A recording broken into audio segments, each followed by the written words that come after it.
नमस्कार दोस्तों, मेरा नाम विनीत तिवारी है और एक बार फिर से आपका मेरे चैनल फिनकार्ड सॉल्यूशन में स्वागत है। आज के इस वीडियो में हम बात करेंगे, अगर मैं पिछले 20 साल की लार्ज कैप फंड की परफॉर्मेंस को देखूं तो मुझे दिख रहा है कि मैक्सिमम लार्ज कैप फंड ने जहां मुझे 18 से 19% के आसपास का रिटर्न बना के दिया है, लेकिन अगर इन्हीं फंड की परफॉर्मेंस को मैं चेक करूं पिछले 5 साल, 10 साल या 15 साल के टाइम पीरियड में, तो मुझे दिखता है कि पिछले 5 साल, 10 साल और 15 साल के टाइम पीरियड में इन्हीं लार्ज कैप फंड ने लगभग 12 से 14% के आसपास का रिटर्न बना के दिया है। पिछले 20 साल के टाइम फ्रेम में ऐसा क्या हो गया कि ये 12 से 14% के आसपास रिटर्न देने वाले लार्ज कैप फंड एकदम से 18 से 19% का रिटर्न देने लगे। यहाँ पे हम एक और टॉपिक को डिस्कस करेंगे कि जब पिछले 20 सालों में हमें दिख रहा है कि स्टॉक मार्केट्स में ने लगभग आपको 18 से 19% का रिटर्न बना के दिया।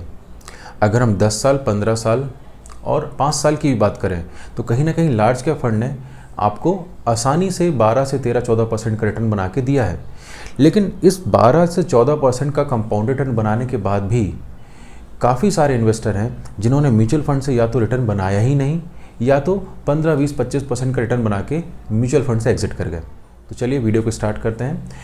तो अब मैं सबसे पहले आपसे डिस्कस करूंगा कि आज से 20 साल पहले ऐसा क्या हुआ था कि लगभग मैक्सिमम लार्ज कैप फंड ने आपको 18 से 19% के आसपास का कंपाउंडेड रिटर्न बना के दिया है।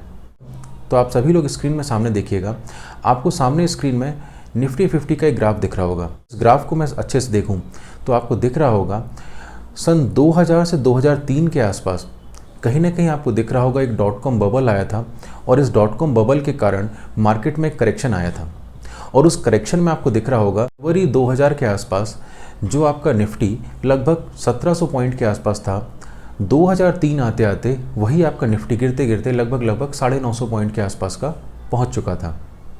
अगर निफ्टी में करेक्शन आया था तो स्वाभाविक सी बात है कहीं ना कहीं उस समय के जितने भी लार्ज कैप फंड थे उनमें भी कुछ ना कुछ करेक्शन आया होगा। तो अगर मैं HDFC टॉप 100 फंड की बात करूं, यहाँ पे मैं अगर एग्जांपल लेके चलूं HDFC टॉप 100 फंड का, तो जहाँ पे फरवरी 2000 के आसपास HDFC टॉप 100 फंड की NAV लगभग 30-31 रुपये के आसपास की थी और करेक्शन के दौरान ये NAV गिरते लगभग 2001-2002 के आसपास 14 रुपये के आसपास आ गई थी। और वहीं अगर मैं बात करूं मई-जून 2003 के आसपास, तो HDFC टॉप 100 फंड की NAV लगभग 20 रुपये के आसपास की थी। और जब भी मैं बात कर रहा हूँ आज से 20 साल पहले, तो आपको अब क्लियरली समझ में आ रहा होगा क्योंकि आज से 20 साल पहले 2003 में लगभग मार्केट अपने बॉटम के आसपास था और जितने भी फंड्स थे लगभग उनकी NAV भी अपने बॉटम के आसपास थी। ये एक सबसे बड़ा रीज़न था कि जिन्होंने भी मार्केट की उस गिरावट में इन्वेस्ट किया था, आज उन सभी इन्वेस्टर को अगर आप देखिए, उन सभी इन्वेस्टर के पोर्टफोलियो में आपको दिख रहा होगा कि लगभग हर इन्वेस्टर के पोर्टफोलियो में लार्ज कैप फंड ने आपको 18 से 19% के आसपास रिटर्न बना के दिया है, जो हम एक्सपेक्टेशन करके चलते हैं कि हम मिड कैप और स्मॉल कैप फंड देते हैं। और वहीं अगर मैं 5 साल, 10 साल, 15 साल की बात करूं, तो अगर आज से 5 साल पहले की बात करता हूं तो 2018-19 के आसपास कोई बड़ा करेक्शन मार्केट में नहीं था। आज से 10 साल पहले की बात करूं 2013 के आसपास कोई बड़ा करेक्शन नहीं था। और आज से अगर मैं 15 साल पहले की बात करूं 2007-8 के आसपास की, तो उस समय भी आप देखिएगा कहीं ना कहीं मार्केट में करेक्शन की शुरुआत हुई थी, निफ्टी या मार्केट अपने बॉटम के आसपास नहीं था। यही रीज़न है कि जब भी मैं लार्ज कैप फंड के चार्ट खोल के देखता हूँ तो आपको एक चीज़ दिख रही होगी, पिछले 5 साल, 10 साल और 15 साल में लगभग सभी फंड ने आपको 12 से 14% के आसपास रिटर्न दिया है। लेकिन जब भी आप चार्ट खोल के देखते हैं 20 साल का, क्योंकि मार्केट लगभग अपने बॉटम के आसपास था, तो वहाँ पे आपको दिख रहा होगा कि लगभग हर large cap fund, maximum large cap fund आपको 18 से 19% के आसपास का रिटर्न बना के दे रहे हैं। अब मैं अपने दूसरे टॉपिक के ऊपर डिस्कशन करूँगा कि मैं ऐसा क्यों कह रहा हूँ, जहाँ पे लार्ज कैप फंड ने पिछले 10-15 सालों में आपको 12 से 13% का रिटर्न बना के दिया और पिछले 20 सालों में तो आपको 18 से 19% का रिटर्न बना के दिया, लेकिन उसके बाद भी काफ़ी सारे इन्वेस्टर हैं जिन्होंने म्यूचुअल फंड में रिटर्न नहीं बनाया। इसका रीज़न था सबसे बड़ा उनका डर। जब भी मैं आपसे इक्विटी म्यूचुअल फंड में इन्वेस्टमेंट की बात करता हूँ तो मैं आपसे हमेशा बात करता हूँ कि आपका नज़रिया कम से कम 5 या 6 साल से ऊपर का होना चाहिए, भले आप लार्ज कैप फंड में इन्वेस्ट कर रहे हो। कई बार हो सकता है कि जब भी जिस टाइम हमने इन्वेस्टमेंट किया हो उस समय मार्केट अपने पीक में हो, और क्योंकि हमने मार्केट के पीक में इन्वेस्टमेंट कर दिया था, हम मेंटली प्रिपेयर थे कि हम अपने इन्वेस्टमेंट को 10 साल 15 साल के लिए कंटिन्यू करेंगे। लेकिन कहीं ना कहीं हमने मार्केट के पीक में इन्वेस्टमेंट किया था और मार्केट में हमारे इन्वेस्टमेंट करने के बाद एक करेक्शन स्टार्ट हो गया और जब मार्केट में एक बड़ा करेक्शन आता है 20% 25% का, तो हम कहीं ना कहीं डर जाते हैं, और यही डर है जिसके कारण हम म्यूचुअल फंड में रिटर्न नहीं बना पाते। यहाँ पे मैं सेम एग्जांपल को वापस लेके चल रहा हूँ। जैसे कि आप वीडियो के शुरू में मैंने एक एग्जांपल लिया था HDFC टॉप 100 फंड का, और अभी फिर से मैं HDFC टॉप 100 फंड की ही बात कर रहा हूँ। अब मान के चलिए किसी इन्वेस्टर ने सन 2000 के आसपास HDFC टॉप 100 फंड में इन्वेस्टमेंट किया था। तो अगर मैं फरवरी सन 2000 के आसपास की बात करूं, जहां HDFC टॉप 100 फंड की एनएवी 30 से 31 रुपए के आसपास थी, जैसे ही मैंने 30 से 31 रुपए की एनएवी में इन्वेस्टमेंट किया, मेरा नज़रिया तो था बहुत बड़ा। मैं सोच के आया था कि मैं मार्केट में 10 से 15 साल के लिए इन्वेस्ट कर रहा हूँ। लेकिन जैसे ही मैंने मार्केट में इन्वेस्ट किया 30 से 31 रुपये के आसपास, उसके बाद मार्केट में करेक्शन चालू हो गया। मेरी एनएवी 30 से गिर के 28, 27, 26, धीरे धीरे आप देखिएगा आपकी एनएवी गिरते गिरते सन 2001 के आसपास लगभग 14 रुपये के आसपास की पहुंच गई थी। जब एनएवी 14 रुपये के आसपास पहुंच गई और मुझे दिख रहा था कि मेरे पोर्टफोलियो में लगभग 50% का नुकसान हो रहा है, तो वहीं कहीं ना कहीं मैं पैनिक करने लगता हूँ, घबराने लगता हूँ। काफ़ी सारे इन्वेस्टर ये सोचने लगते हैं कि मेरा पूरा पैसा ना डूब जाए, इसलिए वो लॉस में ही अपना म्यूचुअल फंड बेच देते हैं, जो कि बहुत बड़ी गलती करते हैं। अगर आपके फंड में किसी टाइप की दिक्कत नहीं हो तो एडवाइज़र की सलाह लिए बिना आप अपने म्यूचुअल फंड को नहीं बेचा करें। और वहीं काफ़ी सारे इन्वेस्टर क्या थे, वो वेट करने लग गए कि किसी ना किसी तरह तो इसमें बाउंस बैक आ जाए, और धीरे धीरे करते करते आप देखिएगा वापस से, अगर मैं अगस्त 2003 के आसपास की बात करूं, तो अगस्त सितंबर 2003 के आसपास आप देखिएगा आपकी वही एनएवी वापस 30 से 31 रुपये के आसपास की पहुंच गई। इन्वेस्टर ने जब देखा कि यार वापस से एनएवी 30 से 31 रुपये के आसपास की पहुंच चुकी है, जो उनका लॉस था वो पूरा रिकवर हो चुका है, तो वो उस फंड को बेच देते हैं और म्यूचुअल फंड से हमेशा के लिए एग्जिट हो जाते हैं कि अब मैं इस म्यूचुअल फंड में दोबारा नहीं आऊँगा। अब देखिए यहाँ क्लियरली दिख रहा है, हमेशा मैं कहता आ रहा हूँ आपको कि इक्विटी फंड में जब भी आप इन्वेस्ट करें तो आपका नज़रिया 5 साल या उससे ऊपर का लेके आएँ। 5 से 10 साल का नज़रिया आपका होना ही होना चाहिए। अब देखिए यहाँ इन्वेस्टर मात्र 3 साल में ही घबरा गया, पैनिक कर गया।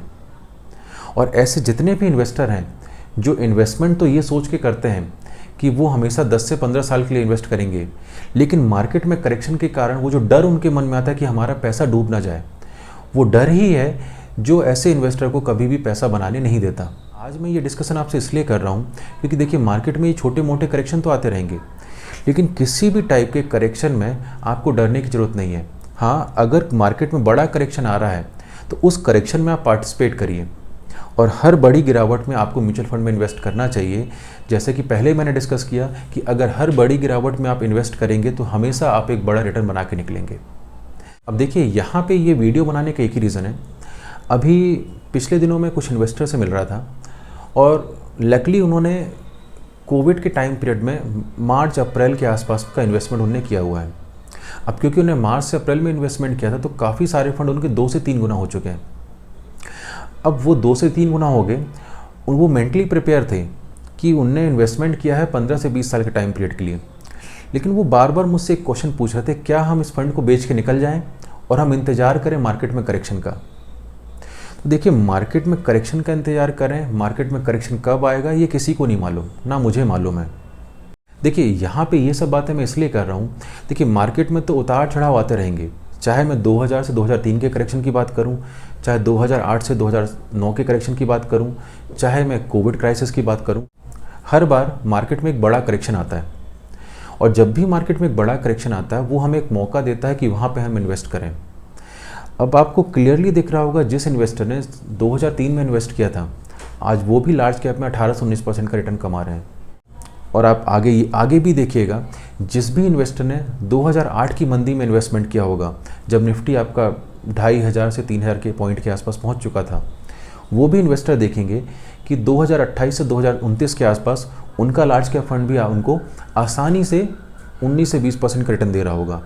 और ऐसे जितने भी इन्वेस्टर थे जिन्होंने कोविड क्राइसिस के आसपास 7500 से 8000 के पॉइंट की निफ्टी में इन्वेस्टमेंट किया होगा, तो वो भी इन्वेस्टर देखेंगे कि 2040 आते आते उनका फंड भी उनको आसानी से 19 से 20% का रिटर्न दे रहा होगा। तो देखिए उतार चढ़ाव तो मार्केट का नेचर है, इसमें ना तो आपका कुछ कंट्रोल है ना तो मेरा कुछ कंट्रोल है।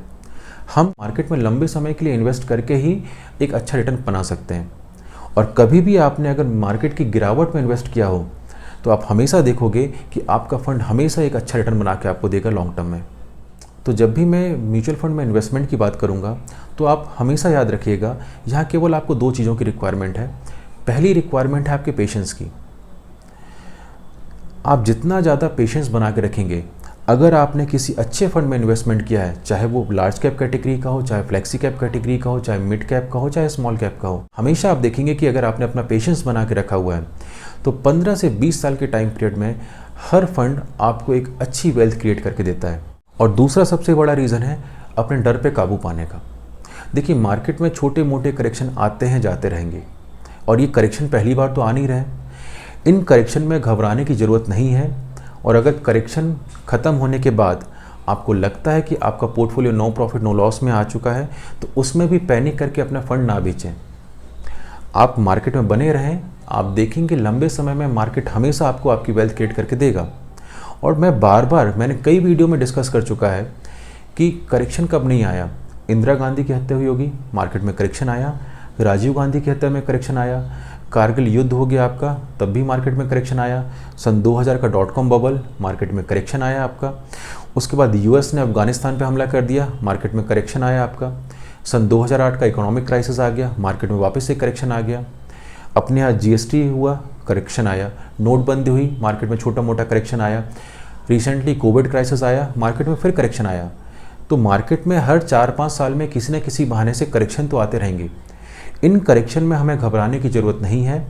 और अगर हमारे पास फंड है तो यही सबसे अच्छा समय होता है कि हम उस फंड को म्यूचुअल फंड में इन्वेस्ट करें, और आप देखेंगे कि आप हमेशा एक अच्छी वेल्थ क्रिएट करके निकलेंगे। तो आज के वीडियो में इतना ही। अगर आपको वीडियो में किसी भी तरीके का डाउट हो तो आप कमेंट सेक्शन में कमेंट करके मुझसे अपने क्वेश्चन पूछ सकते हैं, या तो नीचे दिए हुए ईमेल आईडी में आप मुझे मेल कर सकते हैं। मैं पूरी कोशिश करूँगा आपके आंसर दे सकूँ। और अगर आपको वीडियो पसंद आया हो तो चैनल को लाइक, सब्सक्राइब और शेयर करना ना भूलें। तो मिलते हैं नेक्स्ट वीडियो में, तब तक के लिए जय हिंद, जय भारत।